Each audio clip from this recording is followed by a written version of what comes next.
Hey my friends, welcome back to my kitchen. Today I got an absolutely simple but scrumptious recipe for you for a Greek inspired or a Greek style potato ball or potato croquette. Very easy to make as per usual, very delicious and a lot of fun just to get together and share this with your friends. For this recipe, nothing to this at all. I got a couple of pounds of boiled potatoes, a cup of crumbled feta cheese, of course, a little parsley, some eggs, and that's pretty much it. I'm going to do this the traditional way. I'm going to fry these in a mixture of olive oil and veg oil. Veg oil for a high heat, give us a nice color. The olive oil for a little bit of extra flavor. That's a drawback between one and the other. Olive oil's got amazing flavor, but a very low smoking point. The veg oil, high cooking temp, but in terms of flavor, it's right up there with like water in terms of flavor. So to get us going, what I've done is I've spared you the torture of watching potatoes boil. So I've pre-peeled and boiled 2 pounds of my potatoes that I like. I'm using Yukon Golds today, but you can use whatever potato you like. I'm just going to take these. Make sure that the water is completely drained from them. You don't want too much moisture into this because it'll just come out in the frying process. So in go my potatoes. So now that my potatoes are in my mixing bowl, I'm just gonna turn this up and start beating about my potatoes, kind of mashing them up. That can go for maybe like 30 seconds. It doesn't take much at all. The next part of this is 4 eggs. This is actually what's going to give us the binder to our potato balls. The next part of this, pepper. I like to go generous on the pepper. Salt, not as much. You want a little bit of salt for flavor. Be careful because in this case we're using a cup of crumbled feta. I'm using feta because it's what they use in Greece. Feel free, you can use cheddar, you can use Gruyere, you can use Swiss, any kind of sharp cheese. I've even made these, not into video obviously, but I've made them with Asiago cheese and they're absolutely fantastic. So I'm just gonna take now my mixer, drop it down. Actually, I'm gonna stop it, just make things a little bit easier. And just pour in my crumbled feta. And again, 250 grams or about a cup. Go in, always lock and load, and just start whipping this around. The part here that is optional and totally up to you is a little bit of spice or heat. In this case, I'm going to use for this whole concoction about a tablespoon of sriracha sauce. I love the flavor. In terms of a quantity or a volume of this type or this size, a tablespoon will give you the flavor of sriracha, but will not necessarily give you the heat. That's done. Next part of this, I'm going to take about a tablespoon of parsley, and I'm just going to really finely chop it up. You don't want these enormous leaves. You want this more of a background flavor to your potato balls. Perfect. Just like that. Take this, throw this in there as well. Lastly, once your mixture is actually combined, if you find that it's a little too loose to mold into balls, this is where we want to start adding a little bit of flour to tighten up our dough or our batter. And just do a little bit at a time until you get it enough that it'll actually be moldable so you can roll them into little balls. So now that our batter is pretty much ready to go, I added a couple of cups of flour to this. So don't be alarmed if you keep adding and adding and it still doesn't tighten up.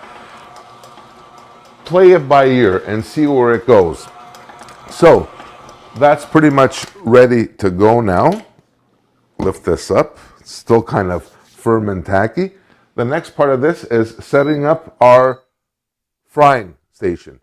First things first, I'm going to add a little bit of olive oil just to give us that flavor that we want. Maybe a cup or so, cup and a half.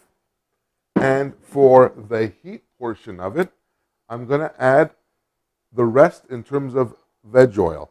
And veg oil is what's going to give us that high temperature without the smoking. Now, ultimately at this, you're looking at a depth in your pan of approximately 5/8 to 3/4 of an inch, or 3/4 as our American friends, as my American friends say in the States. So you're looking at about 3/4 of an inch depth, and put our oil in there and just let that kind of heat up. Next important tip, before you start dropping your potato balls into fry, make sure your oil is pretty damn hot. If it's not, they're just going to absorb the oil and they're going to become like golf balls in your stomach, and that's not fun. So leave this now to kind of get going. I'm going to take a plate with some just all-purpose flour that I'm going to roll my balls in before I fry them up. So let me just clean this off. It is pretty tacky. What I would recommend for this, a little secret, is take a little bit of veg oil, maybe a teaspoon to a tablespoon, and just coat your hands before you touch this batter, and it'll make everything, including your life, a whole lot easier. I've also coated my little scooper with veg oil. That way it'll keep it from actually sticking as well. And when we make our balls, it'll be a lot easier to handle.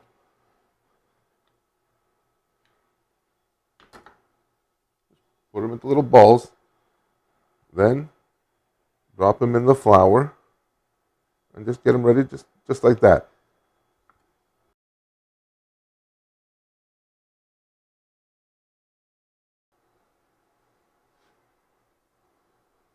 And now our first batch is ready.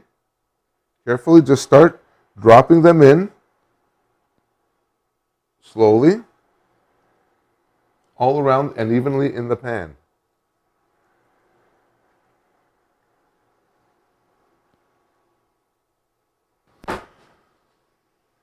Now as they're frying up, you're just going to keep moving them and turning them over, so that way they become golden brown on each side. Look at that. These are like little croquettes of happiness. These are like, that's how good these are. Keep going.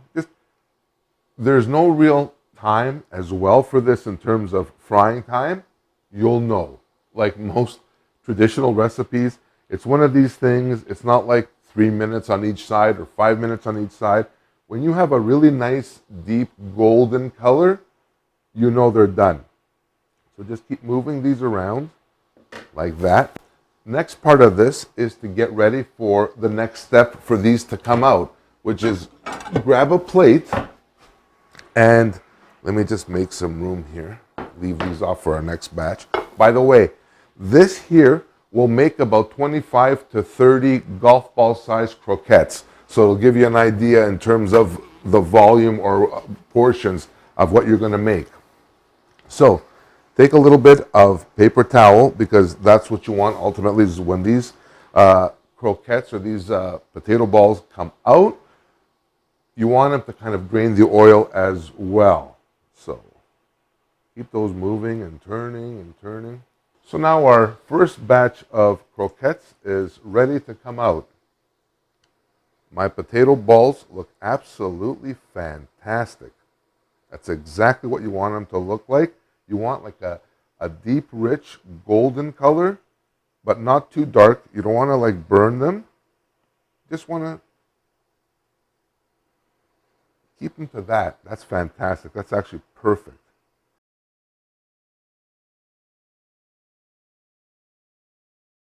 So now that my cheese balls are right out of the frying pan, and they're like actually really, really hot still, I want to try one for you. They're a little bit on the hot side. Actually, they're a lot on the hot side. But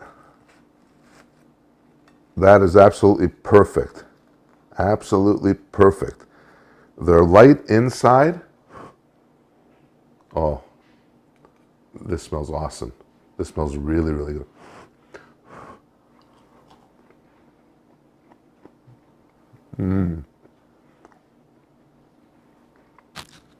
They're delicious. They're crunchy on the outside, fluffy and light on the inside. Nice flavor. You got just a hint of the spice or the heat from the sriracha. The potatoes coming through, the feta's coming through.